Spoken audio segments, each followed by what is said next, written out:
Les secrets de l'esprit. Dans un petit village isolé au pied des montagnes, vivait un jeune scientifique nommé Émile Larocque. Émile était un homme passionné par les mystères de l'univers, en particulier les phénomènes surnaturels. Il avait entendu parler de légendes anciennes concernant les esprits et les spectres qui hantaient les forêts environnantes. Un jour d'automne, alors que les feuilles des arbres se teintaient de rouge et d'or, Émile décida de se lancer dans une aventure. Il voulait prouver l'existence des esprits dont les histoires circulaient depuis des siècles dans le village.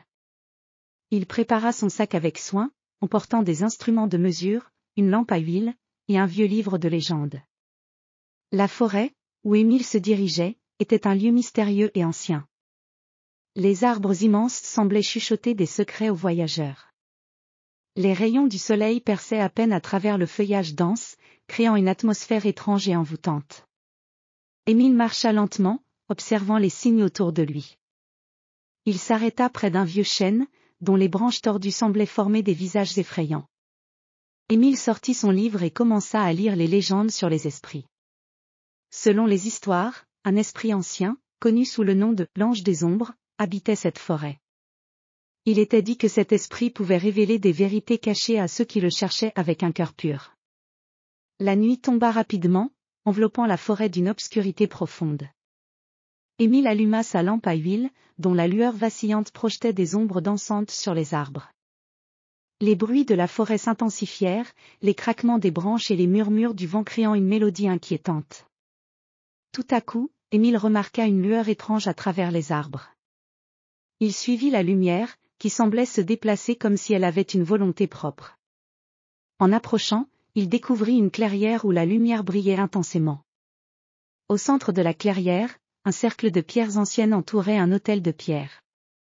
Des inscriptions mystérieuses étaient gravées sur les pierres, scintillant faiblement sous la lumière de la lampe. Émile s'approcha prudemment de l'autel. Il sentit un frisson parcourir son échine alors que la lumière devenait de plus en plus intense. Soudain, une silhouette éthérée apparut devant lui. C'était l'esprit de l'ange des ombres.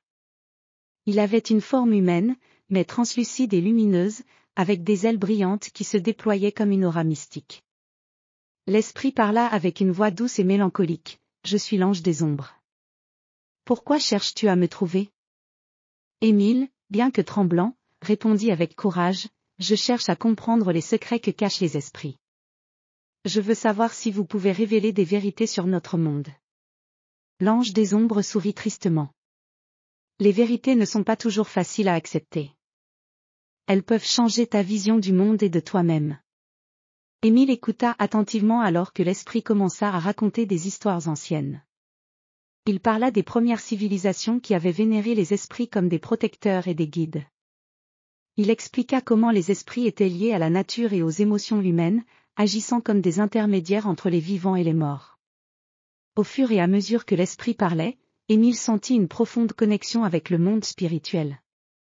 Il comprit que les esprits n'étaient pas simplement des entités effrayantes, mais des manifestations de forces plus grandes qui régissaient l'univers. Ils portaient les mémoires et les expériences des générations passées, offrant des leçons précieuses à ceux qui étaient prêts à écouter. Quand l'esprit eut terminé son récit, il se tourna vers Émile avec une expression sereine. « La connaissance que tu cherches est maintenant en toi.